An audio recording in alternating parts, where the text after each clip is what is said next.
It's 6:31 Eastern, 5:30 Central. If you're just joining us, we're covering the breaking news here on ABC. Hurricane Harvey, the worst hurricane to hit the United States in more than a decade. It came ashore as a Category 4 overnight. It's now a Category 1, is bringing with it an immense amount of danger. The traditional hurricane dangers of high winds and storm surge, of course, but also in this case, because of what Ginger was just describing, because of the fact that this storm is going to be stuck in place for days and days and days, it is expected to bring up to 35 inches of rain in some spots. So that means flooding and sometimes flash flooding that will be extremely dangerous. We have team coverage this morning. I'm joined by ABC's Amy Robach and, of course, Chief Meteorologist Ginger Z. Let's get it out now to one of our reporters who's in the heart of the action. It's ABC's Matt Gutman, who's in Corpus Christi, Texas, which is being hit hard. Matt, what are you seeing right now? Hey, Dan, pretty much more of the same. The wind, another band is just coming through right now. You can see my cameraman, Juan, is having a hard time stabilizing in this wind. He's basically like a sail because of the camera. The rain coming down sideways. Again, there's debris pretty much everywhere we go on the ground. I'm going to have him turn around. Prosperity Bank apparently lost the sign, as well as there are traffic lights down, there are trees down, there's all sorts of debris in the road, nails, 2x4s, shards of metal, very dangerous. We've obviously had parts of the hotel come down, kind of sort of shattering plexiglass all over the street. Still very much dangerous situation, as Rob and Ginger and everybody have mentioned. This is not nearly over yet.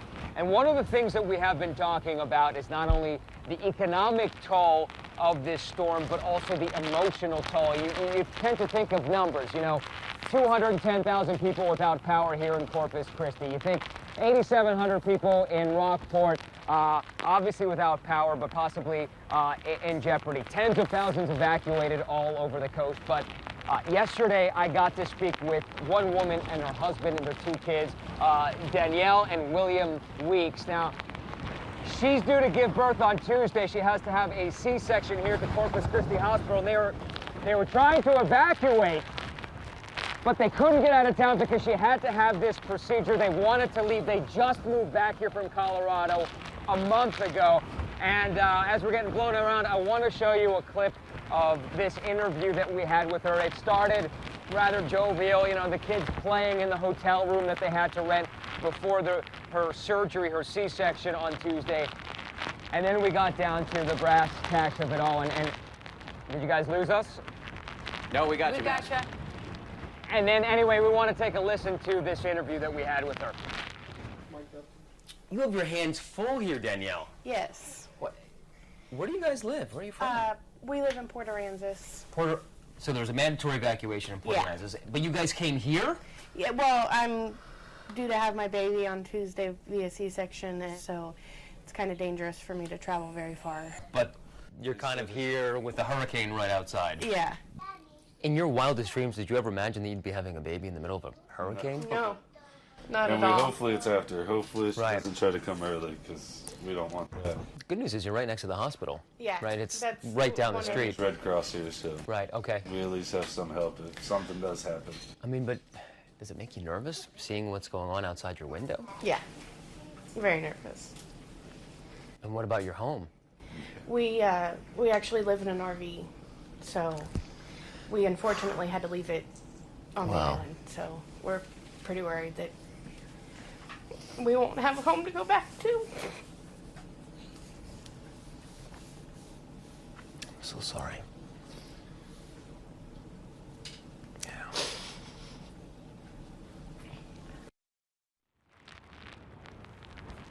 You know, it's so disturbing to hear that, and you think this is just one story. There are so many people who have similar tragedies awaiting for them when they come back to this coast and they find whatever is left of their home. Hopefully most people will not have suffered significant damage, but that's not what we expect at this point. We expect so many people to just have to go through, you know, a very trying period in the coming days, weeks, and as Ginger mentioned, months ahead. It's going to take months for this part of Texas to recover, guys. Yeah, Matt, and of course, unfortunately, we are still in the thick of it. There is so much more to come. And speaking of being in the thick of it, Rob Marciano is just on the northeast side of where Hurricane Harvey came ashore, and he is still dealing with heavy winds, heavy rain. It really doesn't look like it's changed in the hour and a half we've been checking in with you, Rob. It looks horrific. No, it hasn't. And actually, I thought maybe this time when I came out a few minutes ago, I could maybe peek around the corner, and I didn't make it but another 10, 15 feet. So if anything, it's gotten even worse. And it just reminds me that when these storms come ashore.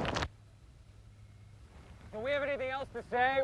I can imagine what happens there is, and I was actually really impressed with how long we've had Rob this morning, because I've been in lesser hurricanes, in lesser wind speeds, and our systems go down, and we lose everything. He's been able to hear us. We've been able to hear him. That's pretty incredible. And he is back. Yeah, he is back. Rob, we lost you for a moment, but pick it up if you could. Yeah, so I know, it is impressive, isn't it, Ginger, that we've been up this long. Yes, we didn't have the good fortune last night, and hats off to this crew that has to deal and work in these conditions and keep the gear dry.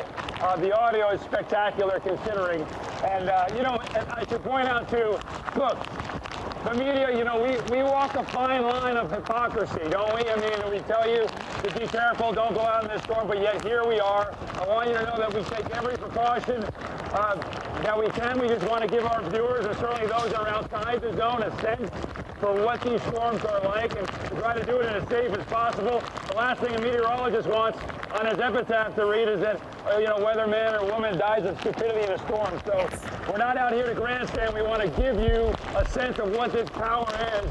And every time I'm in it, I'm awestruck over and over again of the power of Mother Nature. If I had to describe walking through this, it's like somebody holding a blanket, two people holding a blanket on either side of you, and just pulling you back. And that's the force of the wind. So, and not to mention the stinging rain that hits you in the side of the face. So Ginger knows all about it. It's a visceral experience, that's for sure. And I see, Rob, that you are flanked by those large posts. I know for me, I'm always concerned about flying debris, so those two things are certainly keeping you safer. Did you happen to, I know you didn't come from home, but did you happen to bring an anemometer, or can you estimate any of those sustained winds by you? Because I know we've seen gusts that were close to you at landfall that were 132. But can you estimate for us? Well, you're right. I kind of parachuted in here from another trip, so I don't have all my gear, but I managed to borrow an anemometer, and you know how those go. They're just not that accurate. You've got to be at the right angle. You got to be holding up at the right spot to get a real true accurate. And one thing that's for sure is that even an experienced storm chaser, you always tend to overestimate. It's just human nature to feel like, oh man, this has got to be blowing 100 miles an hour. No, this is as ferocious as it looks. Is, maybe hurricane strength, but likely not. Likely 50, 60 miles an hour. So you can imagine what this looks like on camera, what it's doing to my body, double it. And that's what came on shore when the eye wall struck. The area just south of here. That's the power. Rob, while we have you, I just want to bring on the screen, if we could do a split screen here between you and ABC's Matt Gutman, who's in Corpus Christi. These are two men who have covered their fair share of hurricanes. And we should also say that the folks you don't see, their crews, their camera and audio crews, the folks who make sure that we get a signal out of there through our satellite dishes, those folks are also extremely experienced as well. And while we have you both, Matt, let me ask you, compare this, if you would, to the storms you've covered previously. I think I understood your question, though. It's kind of raining hard and windy hard. I've experienced a number of hurricanes before. Some of them actually next to Rob when he was still at CNN. So, we've experienced a bunch of these together. And I want to ask Rob a question, because one of the things that seems so remarkable and unusual about this one is just how long it is lasting. I was in a Category 2, right in the eye of the storm in Ocean City, North Carolina, 2 years ago. Powerful 110-mile-per-hour winds, but because of the speed of the storm, and whipped through there going, the storm was moving at about 20 miles per hour. This is so much slower. And Rob, it just seems to last forever. What kind of impact do you think that is going to have on this part of Texas? Well, the duration, long duration event, just like you're talking about the rainfall, the more you pile it up, the more damage it's going to do. So what you are experiencing now, what you were getting yesterday, even heavier, you compound that over several hours, if not a half a day or a full day, and it just wears on the people and certainly the infrastructure. When the sun comes up now, and when it eventually is safe enough to drive, which in this area still won't be probably closer to the noon hour, there's still going to be debris on the roadways. So it's not like we're going to be able to get in our cars and just kind of cruise around and start our reporting. We're going to have to get out of our cars at times, move debris off the roadways, and that's what first responders are going to have to do too. That's what the officials are going to have to do just when they make their first pass around to see if there are people that need help. So there's so many things in the storm that you don't think about, that you take for granted in everyday life, that's going to come to bear when the sun comes up this morning, Matt. And you're going to get it. You're going to get it before I will, as far as the ability to roam around. But you're right. The duration of this event is certainly mind-boggling. And the fact that we haven't seen one in over 10 years reminds us of just how powerful they can be. That's for sure. It's unbelievable. Hey guys, I can barely hear a thing, so I'm going to toss it back to you in the studio in New York. I can only imagine. These are difficult stories to cover on so many levels, but not the least of which you can't hear. I'm so impressed at how well we've all been able to communicate. The fact that they were able to talk to each other was pretty remarkable as well. And did you notice Rob's voice is kind of going? Yep. I mean, he's shouting through that wind as he's reporting in the worst of it. And how much longer is Rob going to be in the worst of it? And that's a great question. He mentioned that Corpus Christi, where Matt is just about to get into the more clear. I wouldn't say clear meaning leave and go check things out. I mean that they'll get drier. Port Lavaca is still so close to that eye wall, and we were saying this is a long, sustained storm. Remember, it's blocked, so it's not moving. It is moving at northwest at 6 miles per hour. So he is not going to be out of that type of wind, probably for the next 2 hours or so. And then it'll start to let up just a little, not just from movement, but just because this storm is going to continue to die. But even as it becomes a tropical storm later today, you still have wind speeds max sustained above 39 miles per hour. And it's going to stay that way through the track. We're seeing a couple of the graphics here, and I thought that was good to see the flash flood watches and, of course, the river flooding, where people could see river flooding. We're already seeing it near Victoria, close to almost San Antonio. This whole region is where we're concerned about rising water beyond this storm. So once that wind starts to subside, then the rain will still keep going. And we've shown this track, but it's so important to see that loop. We rarely see where the icons pass over each other. Yeah, but underneath those icons, you would see a full loop-de-loop that this line makes, and then up it goes right through those bays again, because remember, this made landfall after being a tropical storm. Within 48 hours, it was a Category 4 storm, making landfall at Rockport, second at Copano Bay, and then pushing through. It will pass right by where it made landfall again in this current track. Meaning it will pass by Rob again. Correct, but this will be late tomorrow, Sunday night into Monday, so we've got time, but it's not going to move from then. So even though it weakens, the eye sits there and it weakens and it weakens, and it'll largely get a little bigger and a little messier looking. But the big shield of rain is going to happen on the north side likely, and that's where some of that inland flooding is going to happen. So the rain's not going to stop. The wind is going to lessen, but it's not going to go away. And then as that storm turns around, remember, the northeast side is going to then come to places like Corpus Christi again, or just north of there. And it will turn back around and then eventually get to Houston. And therefore, that circle where you see the white area, where we are indicating that you'll see more than 10 inches, already have, and up to 35, that's why it's in that circle, because that's under that loop. And it does. So it looks. When we had the split screen up between Matt and Rob, it looked like Matt was in so much of a better situation. Yes. But actually, there are going to be times for Corpus Christi where it will get rough again. Again, it'll be later, Sunday night, Monday. It could be where the tropical storm turns back around, depending on how tight of a turn it makes. It was looking like a beginner driver when I was looking at that line at the beginning, like a 10-point turn it was trying to make.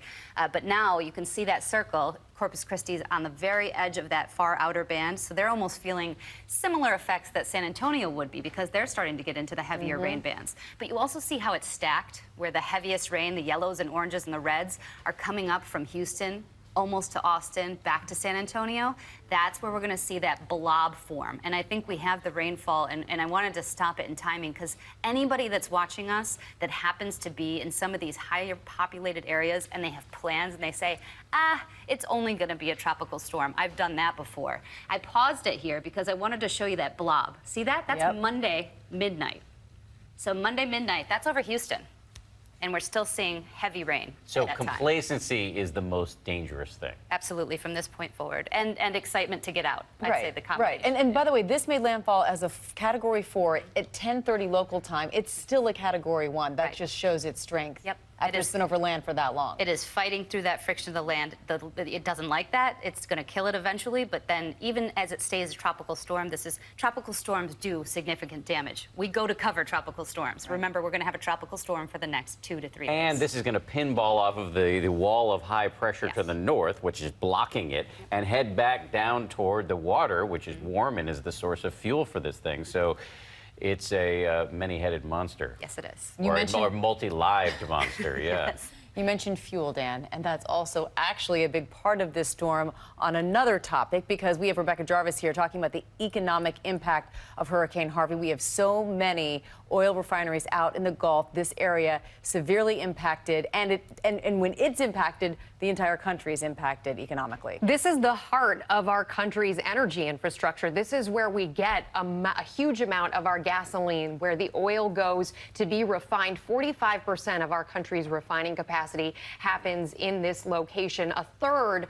of all of our refining capacity for the entire country is right in this storm's path. So you're going to see, whether you live in that area or you live far away on either coast of the country, you're going to see an impact in your gasoline prices, spiking anywhere from 5 cents to 25 cents. But one of the things that you've been talking about here that I also think is really key is to keep in mind the families, the homeowners in this area where the storm is just beginning. But for families and homeowners in this location, some of that pain and impact is only just beginning. We heard from Eva that a number of people were leaving their communities, being evacuated. They didn't have a lot of time to prepare. There are over 200,000 homes at risk right now from this storm. As those families return, when it's safe to return, they're going to be dealing with a number of issues going forward. And those issues oftentimes take months to work out. Homeowners insurance, as many families know, does not cover, in most cases, flooding or hurricane damage. You need flood insurance in order to cover that.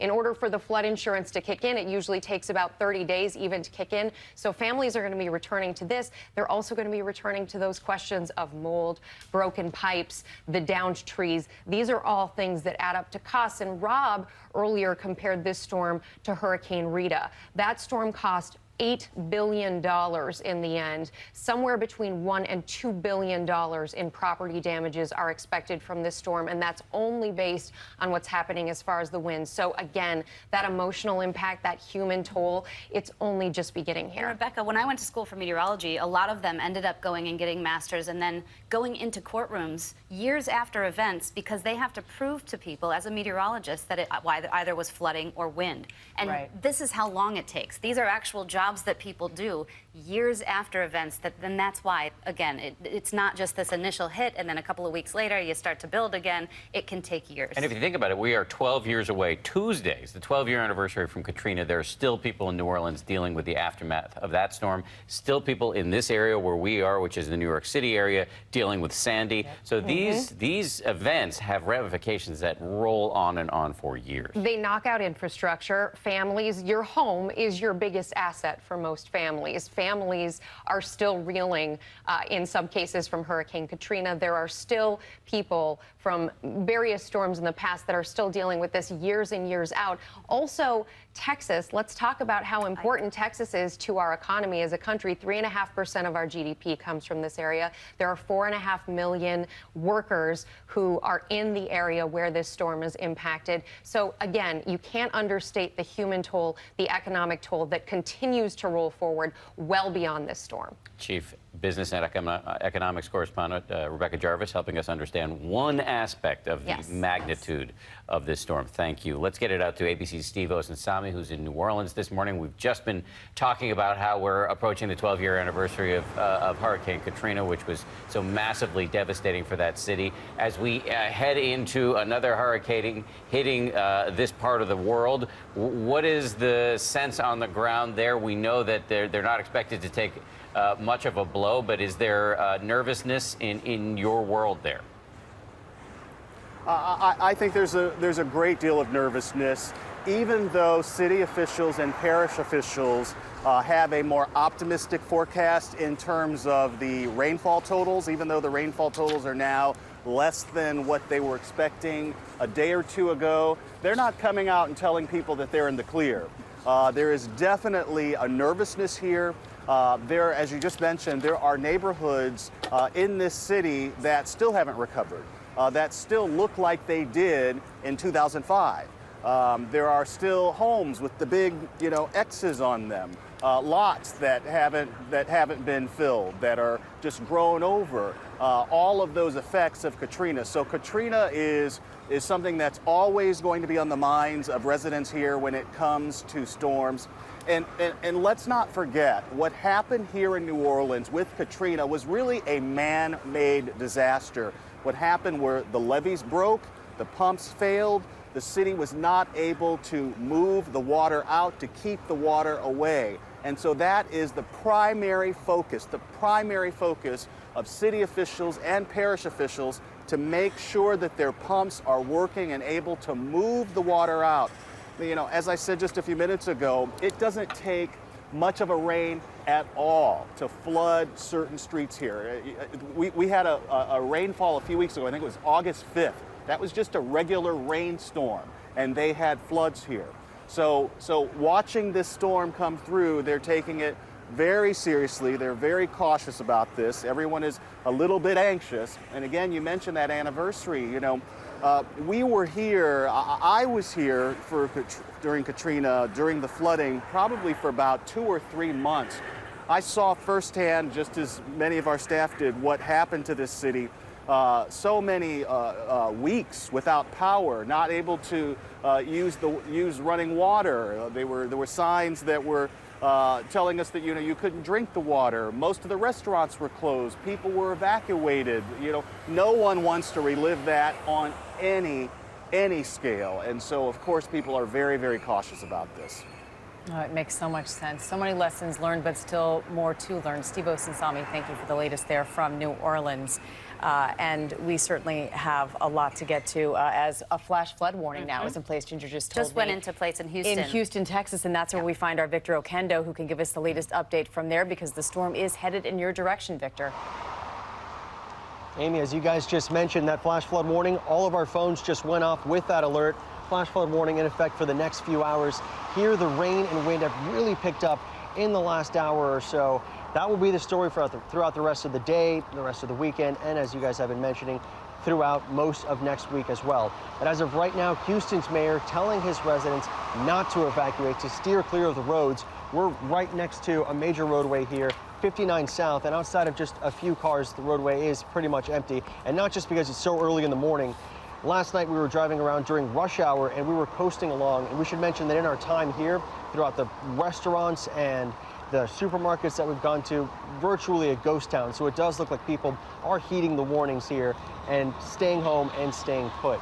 The major concern here in Houston is the flooding. When we talk about flooding in this area, think of Tropical Storm Allison in 2001. That just totally devastated this city. More than 3 feet of rain in some spots in a very short amount of time, destroying tens of thousands of homes, even more cars, and claiming 23 lives. Since then, the city has spent a lot of money and a lot of time. We're talking about nearly $1 billion to shore up the bayous, to make sure that they don't overflow like they did in 2001 and just demolish and wreck these neighborhoods. Tropical Storm Allison, the first tropical storm to ever have its name retired. Here in Houston, over the next few days, they are just bracing for some heavy rainfall. Yes, Dan, but as you touched on this, and Ginger's been hammering it home all morning, the big enemy there in Houston and many of the cities nearby is complacency. People need to understand that if they go out and drive around to see what's going on, there is the likelihood they could run into flash flooding. Victor Oquendo in Houston, thank you for your reporting. We'll be talking to you repeatedly throughout this morning. Let's go now, though, to the White House and ABC's Mary Bruce. Mary, how keenly aware are members of the Trump administration that they are facing the first major natural disaster of this young presidency? Dan, this is a big test for this presidency, and they are aware of that. This president has never had to deal with a situation like this before. Now, the president, acutely aware of that, is keeping a very close eye on this storm, urging everyone to stay safe. You just take a quick look at his Twitter feed and you can see that he has been talking out frequently in recent days and overnight, urging everyone to follow those warnings of state and local officials, to heed everyone's advice to try and stay safe through this storm. Now, the president overnight did go ahead and approve a request from the governor of Texas, signing that disaster declaration that frees up federal funds to help assist in any recovery, to help fulfill any of their needs. The president, of course, is actually not here at the White House. He's over at Camp David spending the weekend there, but he is with his team receiving regular updates from his FEMA administrator, from his national security, his homeland security team. The president, we know, will be participating in a teleconference later this morning at 11 a.m. our time to receive further updates on this. But this is a big test for this president, and they are aware of that. They've said that the president is going to try and get down on the ground to visit Texas early next week. But of course, that can be a bit of a delicate issue for any president following any kind of natural disaster like this. Of course, they want to get down, see the aftermath firsthand, be in touch with those who've been affected. But when resources are stretched thin, of course, the president also doesn't want to become a burden on those as they try and recover and move forward. All right, Mary, a delicate dance indeed for the president's administration here in dealing with the aftermath and actually the storm itself throughout the days and, well, several days to come, according to Ginger, right? This won't be over until mid next week. Not going to be over until midweek, at least. And so I want to take you to the maps just to give you an update. 85-mile-per-hour winds now, so it has continued to weaken. I hate using that word weaken because when I see a storm like this on shore with still a significant eye, there are still strong wind gusts that happen for Victoria or just west of Port Lavaca. But you do see on that wider picture of the radar some of those outer rain bands taking some of the energy. This is where the heaviest rain is going. That's why we've got that flash flood warning in Houston. That's something we are concerned about on a regular day, let alone when you know that this is going to happen for days ahead. You see all that moisture, the tropical moisture fueling in near Galveston there, up around Houston. It's going to start wrapping back into that storm, and that's when this becomes the #1 impact as a rainmaker. The flash flood warnings are the parts you want to pay closest attention to. The watches go all the way through this weekend and include Austin and San Antonio. We're going to easily see in Austin 10+ inches of rain. That's what that white area indicates. Up to 35 inches. We already have one report of 16 inches, a river gauge that has spiked almost 40 feet near Victoria. That's going to be the problem too. And when Rebecca was talking about areas that see inundation after, and then you have to do all the insurance adjustments, that flooding is going to happen in these river towns where, hey, we didn't get hit by the immediate part of the storm. We're not in the eye wall. You still have that potential. So there's a large area that goes all the way into southwest Louisiana that could still easily get 5 to 7 inches of rain. We've talked about the impact of the rain that we're going to see over the coming days, but let's talk a little bit about what's happening right now, which is this storm surge, this wall of water hitting the coast right now. What do we know about how damaging that is in our remaining seconds here? Still happening a little bit on the back end, but most of that is done. Now it's going to be those winds around the eye and eventually those inland flooding concerns. Chief Meteorologist Ginger Z, alongside Amy Robach and myself, we want to thank you for joining us for this breaking news coverage on this very busy Saturday morning as we cover Hurricane Harvey. We are not going anywhere, however. We have special editions of GMA that will be airing coast to coast throughout this morning. We'll see you very soon. Hi everyone, George Stephanopoulos here. Thanks for checking out the ABC News YouTube channel. If you'd like to get more videos, show highlights, and watch live event coverage, click on the right over here to subscribe to our channel, and don't forget to download the ABC News app for breaking news alerts. Thanks for watching.